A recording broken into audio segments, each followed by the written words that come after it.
आपने શરૂઆતની સાથે આખે આખો ચિતાર બતાવ્યો। હવે આગળ આપણે લઈ જઈએ સૌરાષ્ટ્રમાં। સૌરાષ્ટ્રનો ચિતાર તમને બતાવવા જઈ રહ્યા છે। છેલ્લા 12 કલાકમાં સૌરાષ્ટ્રમાં સૌથી મુશળધાર મહેર થઈ। દેવભૂમિ દ્વારકામાં તો ધોધમાર વરસાદ થયો ને 5 ઇંચ વરસાદથી દ્વારકાના મોટા ભાગના તાલુકા જળમગ્ન બની ગયા।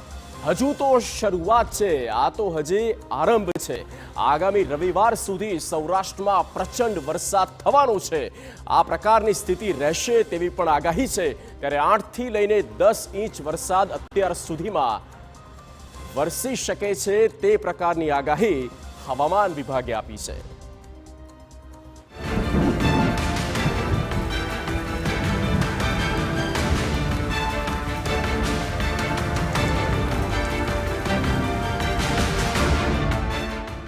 સૌરાષ્ટ્રમાં મેઘરાજાની સટાસટી।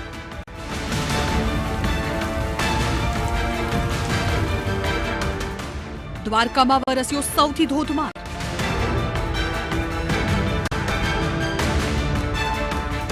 કલ્યાણપુરમાં વરસાદી કહેર।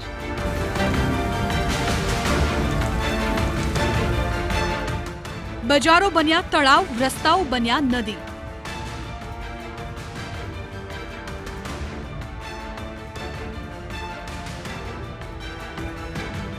6 ઇંચ વરસાદમાં થયું પાણી પાણી।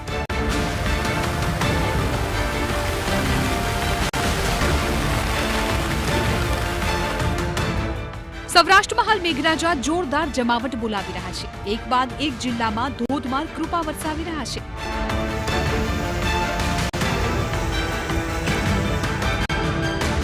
સૌથી પહેલા દેવભૂમિ દ્વારકાની સ્થિતિ આપને બતાવી। દ્વારકામાં હાલ સૌથી જોરદાર વરસાદ ખાબક્યો છે। કલ્યાણપુરના લાંબા ગામમાં મુશળધાર વરસાદ વરસ્યો। જુઓ, ગામમાંથી હાલ નદી વહી રહી હોય તેવા દ્રશ્યો જોવા મળ્યા। મુશળધાર વરસાદને કારણે રસ્તાઓ જળમગ્ન થઈ ગયા। ભારે વરસાદને કારણે બજારોમાં જળબંબાકારની સ્થિતિ જોવા મળી। દેવભૂમિ દ્વારકાને હાલ મેઘરાજા બરાબર ગમરોળી રહ્યા છે। ભારે વરસાદને કારણે સ્થાનિકોની ઘર વખરી પાણીમાં તણાઈ ગઈ છે। ગામમાં ગોઠણસમા પાણી ભરાતા સ્થાનિકોને ભારે હાલાકી થઈ રહી છે।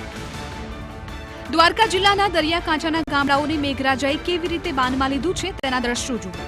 ચો તરફ પાણી જ પાણી છે। ખંભાળિયાના સલાયા ગામે ધોધમાર વરસાદ બાદ પાણી ભરાયા। ધોધમાર વરસાદથી મુખ્ય માર્ગ પર પાણી ફરી વળ્યા। શાક market road, custom road, Huseni ચોકમાં વરસાદી પાણી ભરાયા। બંદર રોડ સહિતના માર્ગો પર નદી જેવા દ્રશ્યો જોવા મળ્યા છે। સલાયામાં માર્ગો પર પાણી ફરી વળતા વાહન ચાલકોને ભારે હાલાકી થઈ રહી છે। મેઘરાજાની ધોધમાર સવારીથી ચારે તરફ પાણી જ પાણી થઈ ગયું છે। કલ્યાણપુરના રાવલમાં પણ ધોધમાર વરસાદ વરસ્યો। મુખ્ય માર્ગ અને માર્કેટમાં પાણી ભરાયા। આઝાદ ચોક, રામાપીર ચોક પાસે પાણી વહેતા જોવા મળ્યા।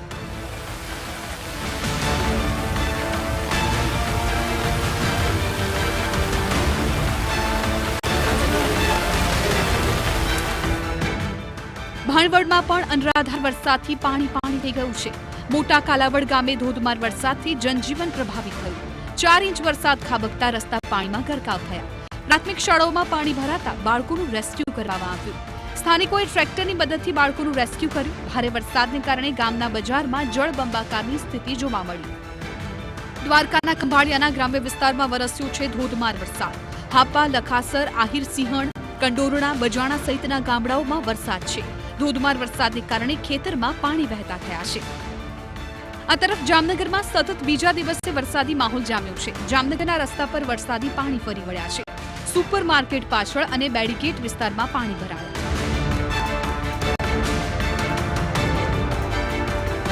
પોરબંદરના બરડા પંથકમાં ધોધમાર વરસાદ વરસ્યો છે। ભેટકડી, અડવાણા, શિંગડા, ફાટણા ગામમાં વરસાદ જોવા મળ્યો।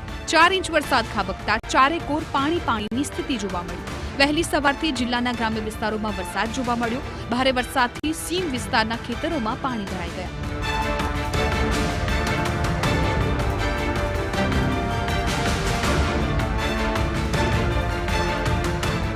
ભાવનગરના જેસર તાલુકામાં છવાયો છે વરસાદી માહોલ। જેસર તાલુકાના ગ્રામ્ય પંથકમાં સારો વરસાદ થયો। શાંતિનગર, કોટામોઈ, બીલા, તાંતણિયા ગામમાં વરસાદ થયો। ઉગલવાણ, સનાળા સહિત ગામોમાં પણ વરસાદી માહોલ જોવા મળ્યો। ભાવનગરના મહુવા શહેરમાં સવારથી વરસાદી માહોલ જામ્યો છે। 1 ઇંચ વરસાદમાં નીચાણવાળા વિસ્તારોમાં પાણી ભરાયા।